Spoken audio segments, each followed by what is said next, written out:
By the time I got diagnosed, which was about at age 25, I had already had like serious attempts to end my life. The way I got my diagnosis was actually during my first hospitalization. They told me I wouldn't get discharged unless I agreed to go to a therapist within the hospital. And at that point, I was like, you know what, this is crazy. Like, I'm going to die if I don't take care of this. Yeah. And I wanted to get better at that point. They did tell me that I'm going to have it for the rest of my life. Okay. And I basically thought that I'll never get better. And I didn't know how I was going to live like that. It was just an impossible way to live, just getting worse and worse. Yeah. Turns out I did get better, but I didn't realize that at the time that it was going to be possible.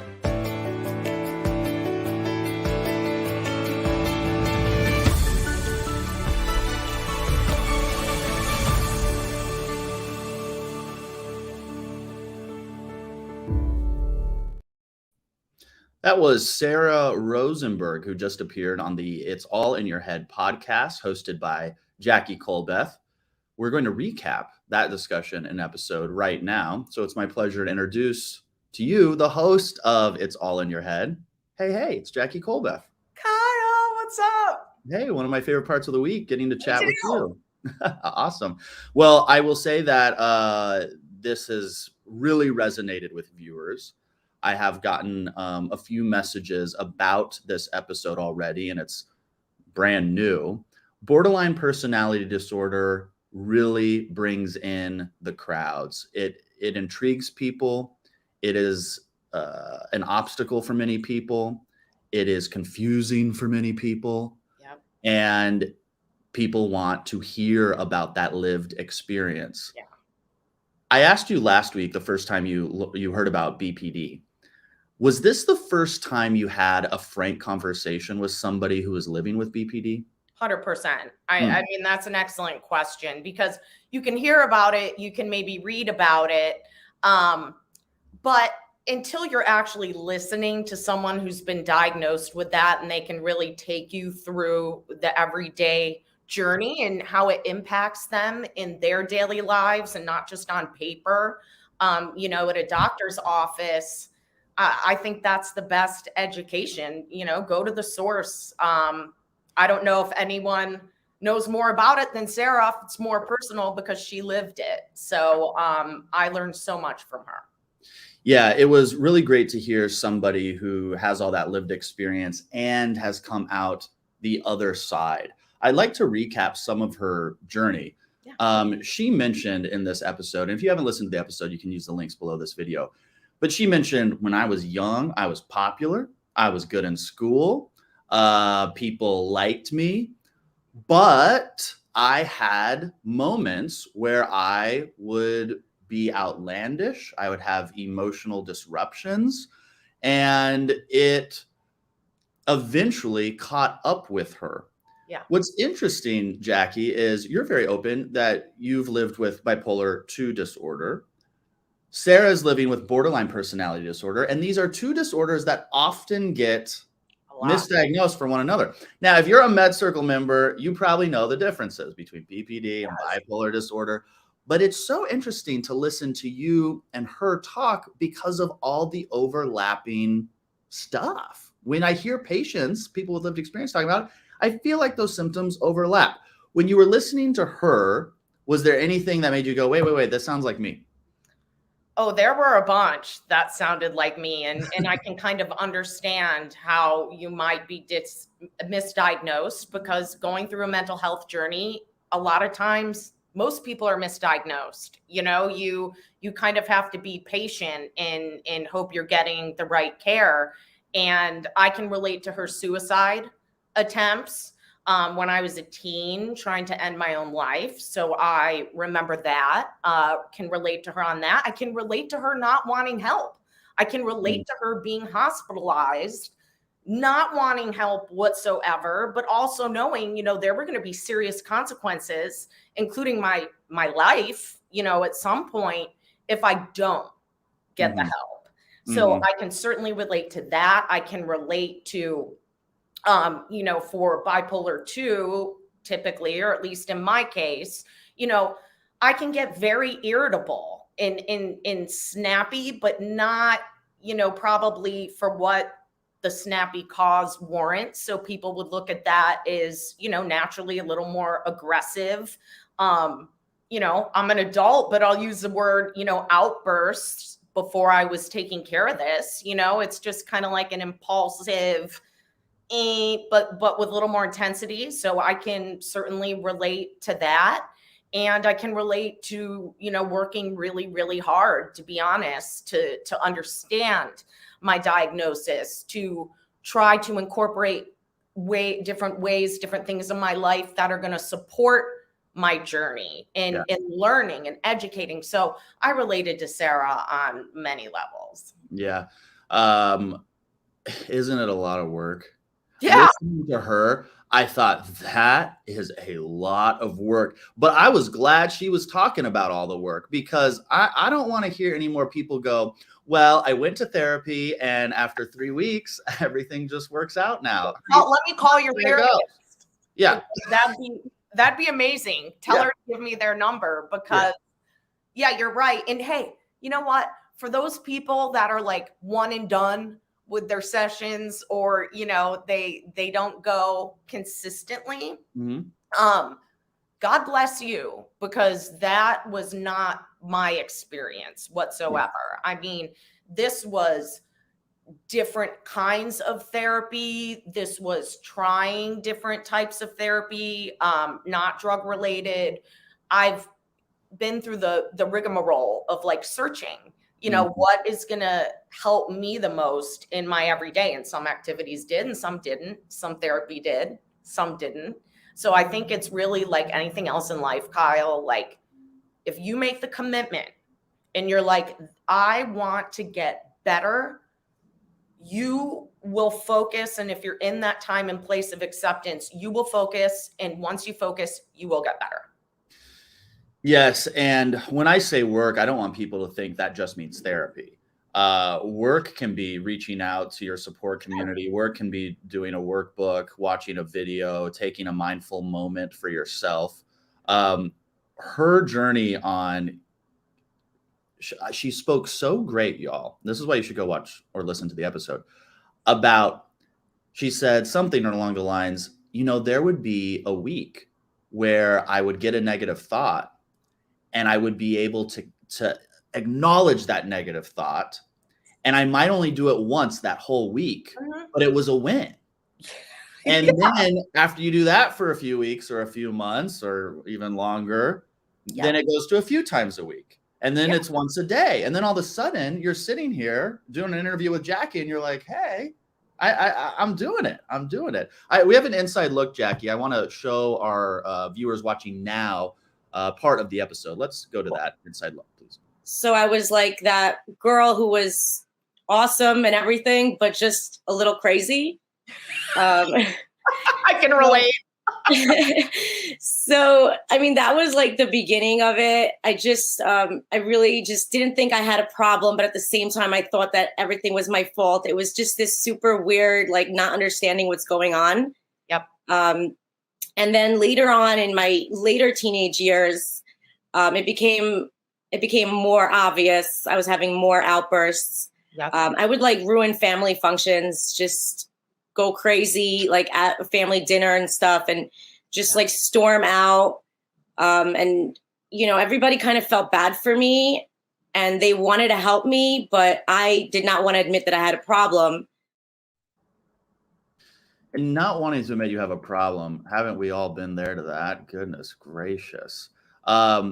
She had all this help given to her. A lot of people don't have that. Jackie, you had a lot of help provided. I did. And both of you have said, I didn't want it. I didn't want to go to therapy. I didn't want to listen to that. Why, when you're struggling and you're suffering, supporters will want to know this. Yeah. You're not saying, yes, give me the help. Because if I said, yes, give me the help, then that means I have to look at my demons straight in the eyes. Right. And that's a big deal. That's a tall order, right? So I think, at least in my case, the resistance to help is common, whether it's a mental health diagnosis, drug and alcohol addiction, any addiction. It is A lot of people fight it. I certainly did. I didn't want to hear it. It's daunting. It's daunting. I think of when Sara said the doctor sat her down and they said, this is forever, which with mental health, my doctor said the same thing. Yeah. This is forever. And to think of doing anything forever and ever is really scary. So I think most people naturally are just going to say, anything that you're asking me to do forever, I don't really want to look at. Yeah. It's also why when you and Sara and really all the guests on It's All in Your Head podcast, when they come out and share that, it's so powerful, because there are so many people who don't want to look at their own demons, and then they can watch and listen to somebody like you or someone like Sara who has looked at their own demons, worked through all of that, and are on eye to eye, and are on the other side of that, living successfully. One thing I didn't get in the podcast is what living. She said, like, today I'm good. I've recovered, so to speak. I don't want to quote her because I don't know if she said those exact things, but she made it sound like, hey, I have done the work and now I'm on the other side of this. Yeah. What does that look like, though? Because I didn't really understand for her what that looked like. Can you? Sure. So, yeah, if I would have to guess, and we'd have to ask Sara, but I think when she references and anyone references kind of coming out the other end, coming out the other side of any kind of tragedy, any kind of tough time, the way that I at least interpreted that is, okay, I was at a bottom. I was at a rock bottom. If I could get halfway up, 3/4 up, I don't know if anyone's ever all the way up, but you are slowly getting better with each day. And maybe you'll have something forever, but you can still find, freedom, acceptance, in all those things. And the way I look at that is coming out on the other side is, loving yourself, treating yourself well, treating your loved ones well, and living a life that gives you a true sense of content. And that's something that, again, in my experience and probably in Sara's, is those feelings weren't present at all during the thick of the bottom or the rock bottom. They just weren't. And once you start to feel self-esteem and you start to feel healthier and you start to feel like your relationships are blossoming again, you're making new ones, you should feel, a sense of, hey, I am on my way, if not, really far from where I came from.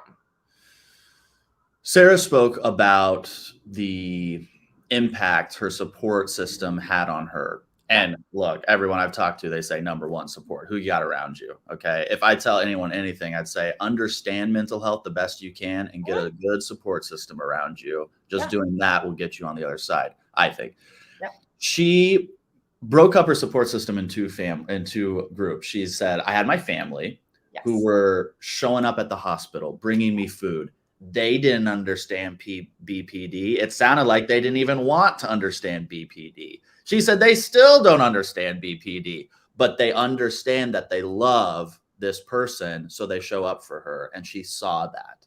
And this is someone who also said that when she was younger, in the midst of living with the symptoms of BPD, she said, I thought my family hated me. And it wasn't true. She found out, but she thought that in the beginning. Then the other group were her friends.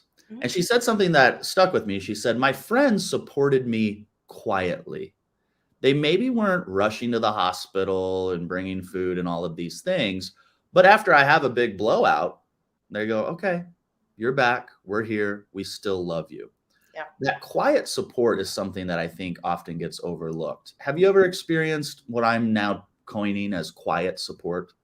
Yeah, I dig the term, really, because to your point, I had, one friend, I've referenced her before on another one of our chats. It's the same woman. And, she was a hospital visitor. She came in, she was there, but, not everyone has the opportunity. And you're not necessarily, in my case, I wasn't going to, advertise that, Jackie, to everybody, because when you're feeling like crap, you really don't want anyone to see you. At least I didn't. Yeah. But to Sara's point, I was very fortunate. I had a lot of friends like her. I was relatively popular, meaning, I didn't have any major strife with anybody in high school. So I had a lot of friends. I played competitive soccer, friends from different areas. And once I would open up to them, were they going to dive into a medical journal and like spend their free time understanding Jackie? I probably not. Yeah, I hope not. Otherwise, you need to get some new friends, like, please. Or they need to get a new friend. Yeah. They're like, if we have to open the DSM, maybe we need to. Jackie's a lot of work. So what I found was if I just gave them, I call it the debrief version, like, hey guys, I struggle with this, I struggle with that. And, they don't need, and this is to Sara's point, they don't need, if you give them a pop quiz to rattle off all the stats on bipolar 2 disorder, to love me or love someone, right? And I've been in those quiet support areas for friends struggling with different things, mental health, eating disorders, whatever that may be. Yeah. And really what that means to me is people who are rooting for you, people who are in your corner, but understandably might not have that proximity, that emotional closeness to you that other people have, but they're still great friends nonetheless. And, they are there. Do you need anything? And of course I would say no, but it was just the thought that counted. And that showed me like, hey, they still like me. They still accept me. And that's good enough for me just to know that. Yeah. Well said, Jackie. We're live on YouTube right now. We go live for the recaps every Wednesday at 12 o'clock Pacific time. Thank you for all of you that are joining us live. We have a live viewer comment I'd like to go to. Sure. Let's throw that up.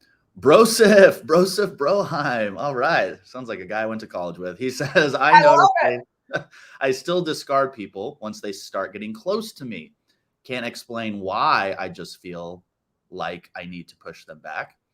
Probably a good time to remind everybody that myself and Jackie are not mental health professionals and we are not doctors. I got depression. She has a podcast. Here we are. Okay. So that's it. But I will say, I can already hear one of our doctors saying, you noticed it. And the noticing in so many ways is often that first step. And that's why I thought it was so powerful when Sara talked about, look, I just had one notice of one negative thought once a week. And a lot of people would, myself included, go, well, that's not fast enough. That's not quick enough. I've been doing DBT, dialectical behavior therapy, for 8 weeks. I should be cured. I should be fixed. Well, it's just not the way it works. I've never heard of it where it could, I guess, but most people go on this journey. She says it's worth the work. I would love to go to our next clip, an inside look of Sara in the podcast. If there's anything you would say to your younger self, what would that be in the moment that you were diagnosed in the early struggle? What advice, if any, would you have given younger Sara? Listen to the people who are trying to help you. People care about you. People love you. They want the best for you. They're not being mean or hating you. They really care about you, and just accept it and appreciate it and take what you can get, because, not everybody has the support, but I did. And, I wish I understood that I could get better, and that once I would get better, life would be so much more amazing. And, it's worth the work. Worth the work. If we could put that on replay and preach it from every mountaintop in the, on the world, that would be not enough. And don't you think it kind of goes to Broheim's comment? I think it kind of ties in nicely, even though, they didn't know we were going to play that. And that is, so in his, it could be a girl, I guess, Broheim, whatever sex you identify with here. People closest to you, the ones who really love you, right? It's you have a natural instinct to kind of like discard, perhaps, you know, you're afraid, you're nervous to become so emotionally involved with someone.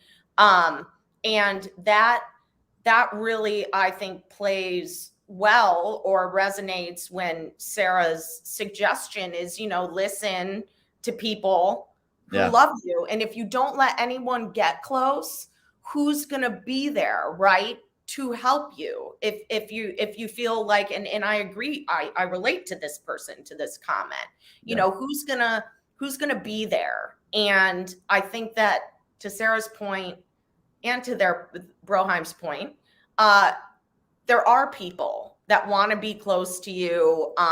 I've met one or two people where no one wants to be around them, right? Like there's usually at least one person, right, if not many more, in your corner, and letting them in and entrusting them. You know, for instance, I have parents who've proven to me over and over again that they love me so much, right? So why am I ignoring everything they're telling me? Because there's a problem. Wait, Like, so are you talking about now you ignore everything they tell you, or you mean when back in the yes, now? Or you're saying back in the day? Back in the day when I was like, you know, in my teens and early 20s, before I actually started feeling better and like trying to get better, you know, they were close to me, they loved me, yet I'm not taking any of their advice. And when you think of that just on its face, whose advice would you take over somebody who's proven to you that they love you? You know, that it's not just lip service. Right. So, you know, that can be a big hurdle that is underrated. People don't, I think, really harp on that or drive it home enough. Is, you know, usually we have someone in our life who we can trust implicitly, hopefully. Yeah, that's a good point. Even for those of us who have managed our mental health or aren't struggling, don't you find that we sometimes we're harsher on the ones that we love, where we question more the people we like? I know you. Why? Come on. And I would love to ask a doctor why we do that, or if in the chat, if people, do you guys do that? Or is that just me? Maybe I'm just the one being kind of rude. No. Yeah. Religion came up on this episode. We've not really talked about religion on anything MedCircle related. I was happy that it was brought up. It's part of life. It's part of our world. She shared that she does the opposite of what I always hear. I get emails from people who say part of my journey was finding religion or was finding some spiritual pathway. She left the Jewish culture, faith that she was in, that she grew up in, that her family is entrenched in during this process. What was that like for you hearing that? You know what? Honestly, to me, and this isn't really a dodge, you know, when I hear anyone's story, Kyle, and when it comes to religion, whether people leave it, whether they come into it, you know, I just look at that as all part of figuring out what works best for you. So I'm never surprised to hear people bring it up. You know, but also too, I'm not surprised that it goes both ways, really, at the end of the day. You know, you need to figure out what you incorporate into your life, whether it's a job, whether it's a religion, you know, what are the nuances that, you know, you can reconcile with, and which are the ones you're not. And each religion is so different, but it's something, you know, I tell people, if it helps, amazing. If it doesn't help, that's okay too. Yeah. There are plenty of different places, you know, where you can kind of find that fulfillment or spiritual connection. So while it's not common, to your point, I thought it was important to highlight that happens too, and that's okay. I was in an Uber. Okay. The Uber is a little chatty, the Uber driver. No. I don't really mind. Okay. I was in a good mood. And he goes, do you play any games, like any computer game or video games? I say, well, I actually play a computer game. And I just made the offhanded comment. I go, I don't know anyone. I don't know one single person who plays this game. I don't know any person in my life. I've never met anybody who's played this game. And he looked at me and he thought, and he said, that's awful. He looked in the rearview mirror. He goes, you've got to change that. And I go, why? He goes, to find somebody who share, because I've played this game for 10 years. Okay. I know it intimately. And he goes, for you to find somebody who shares that would be so incredible for you. And I started thinking about it. I was like, come on, Uber driver therapist. Like that was pretty good advice, because I've never been able to talk to any single human being about it ever. Now I use that as a ridiculous anecdote to bring up this point that Sara found other people living with BPD at a BPD march. Okay. Yeah. It was a mental health march, and she found others. And I felt her enjoyment when she's telling you about this. She's like, I'm talking to people who know exactly what I'm going through. I'm talking to professionals who understand exactly how I think. I'm talking to supporters who have their own daughter living with BPD. And she goes, I don't know if she said it like this, but it sounded like it was intoxicating to her. And I'm not saying it's super easy, but you can go find those people. I'm talking to the viewer right now. You can go find those people. If you're living with bipolar disorder, a personality disorder, depression, anxiety, and you don't have other people who also, like when I meet someone with Crohn's disease, I go, oh, my friend, like I get you. There's no explanation. I don't have to go, my stomach hurts, and here's why. They get it. It's an incredible lifting experience that I think Sara highlighted so well in the interview. I got to stop talking. I'm just getting hyped up, Jackie. But for you, how have you built your community around mental health? Well, it starts with being honest with the people around me, right? So I start by letting people know, here's my deal. That includes family, friends, boyfriends, whatever, coworkers, people who, again, I trust with this info. I don't suggest anyone go throw it out like rice to anyone, who will listen. Make sure, you're telling people that you trust. And that's the first component. So the people you surround yourself with. Second component for me was finding a doctor that I liked, a doctor I felt was helping me. Yeah. I've seen a million different doctors. Half were great, half were not great. And I think when you're going through therapy, like, am I moving a needle here? I've been seeing her once a week for a year and change. And I don't even know, like, I'm still just chirping on the couch. I don't really know. I've been there. One time I was in therapy and I interrupted the guy, and it was about a year and a half. And I said, when do we cross the finish line? Because if we're just going to keep picking up my garbage, we're going to be here forever. And his answer was like, well, never. That's not what we're doing here. But anyway, sorry to interrupt. Keep going. No, it's fine. But, they run a business too.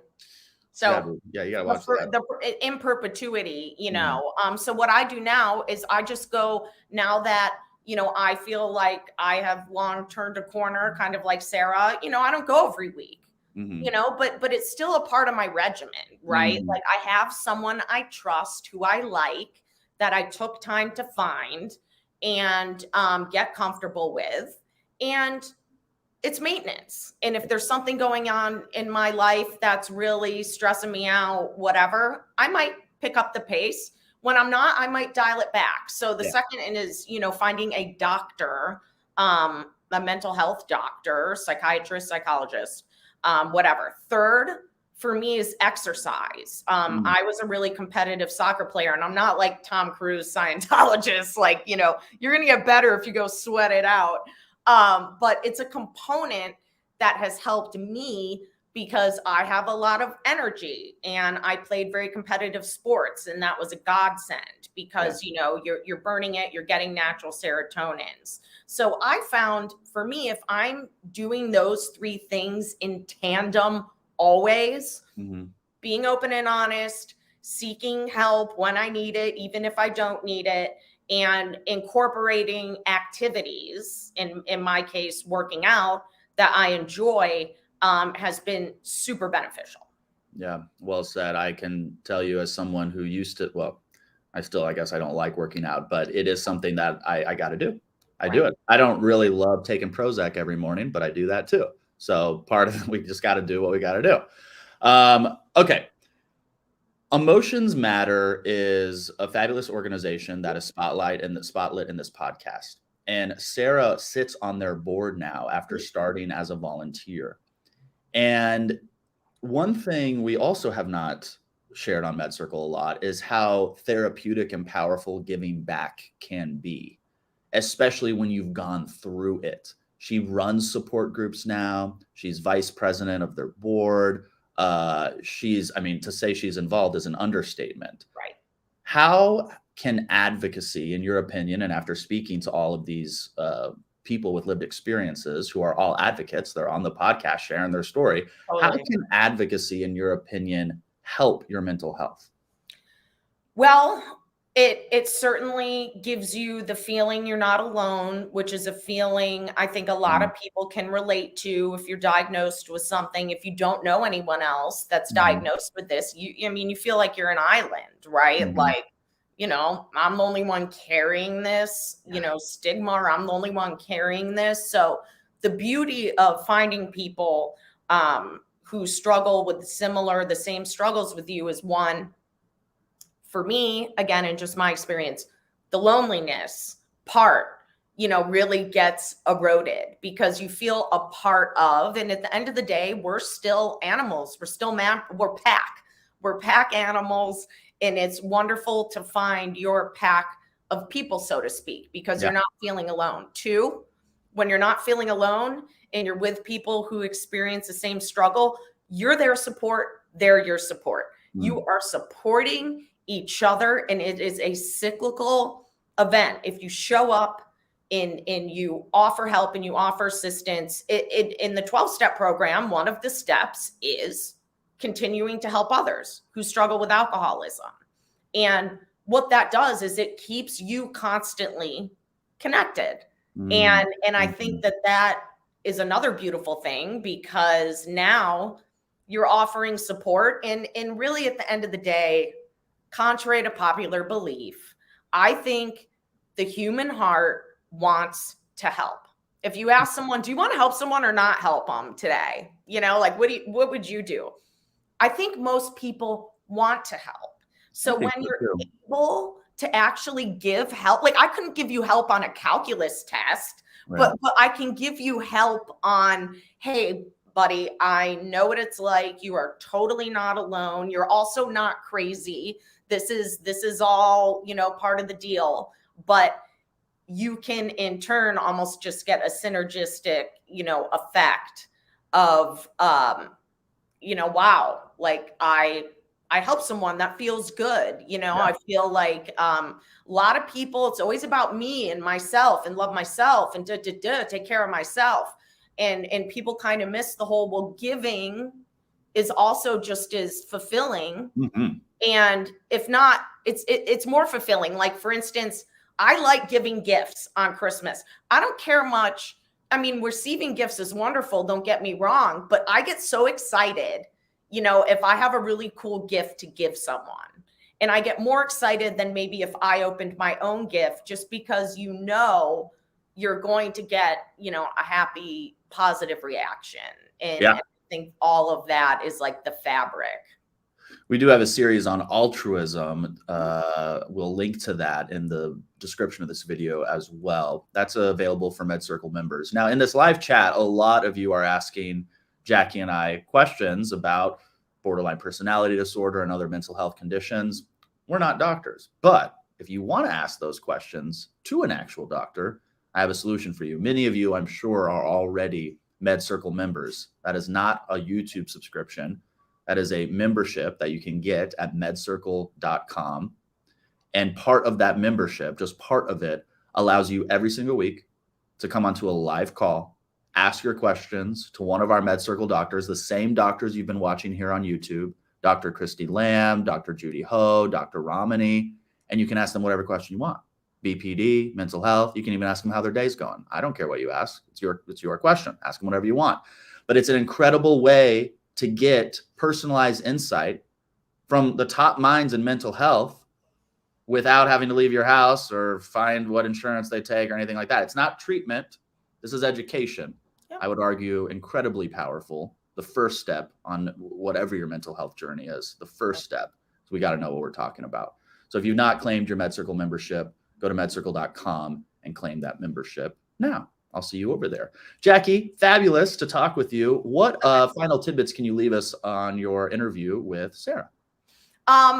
Sara's one impressive individual on many levels. What touched me the most and the part I found most outstanding, and watch this, and you'll know exactly what I mean, is there's usually so much shame involved and embarrassment. And I don't want to tell people about this. And I feel horrible. I feel awful. And I try to hide it. And I don't.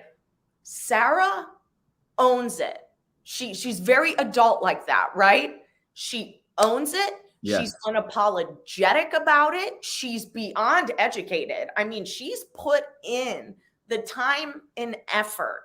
So I admire her tenacity. I admire her willingness to learn and gather all the resources she can. And I really enjoy most her passionate, this is me. This is what I have. I'm totally unapologetic for it, because we shouldn't be apologizing. I mean, people should not be doing that anyway. So Sara is an unbelievable example of someone who is proud to own this, proud to work on it, and she's seen the fruits of all that labor, and we can see she's a highly intelligent, very employable woman who gives back, and really, in a sense, didn't forget where she came from, so to speak, even though she's feeling quite better now, and she's been doing so well. I just admire her strength, courage, and tenacity. Perfect recap, Jackie. If you've not watched that episode, you can use the links below, or just search for It's All in Your Head, the podcast, wherever you listen to podcasts. We have another fabulous interview and podcast episode coming out next week on Monday. This tackles the incredibly deep topic of human trafficking. It's an enlightening piece, to say the least. And I'm sure all of you will find some insight that you didn't know before on this incredible topic. We'll leave you with a clip to next week's episode. Jackie, thank you so much. Thanks, Kyle. I was a victim of trafficking from age 6 to 26. On March 18th of 2004, I got free, and I've been walking in freedom ever since then. My goal is to say there is a pathway for your life. There is a path to healing. There is a path to the goal that you have to be free from the unforgiveness, from the toxic sludge, from the childhood abuse, from the domestic violence. There is a path. And if I can just help to shine a light on that path and encourage someone to say, keep going, don't give up, because it's worth it.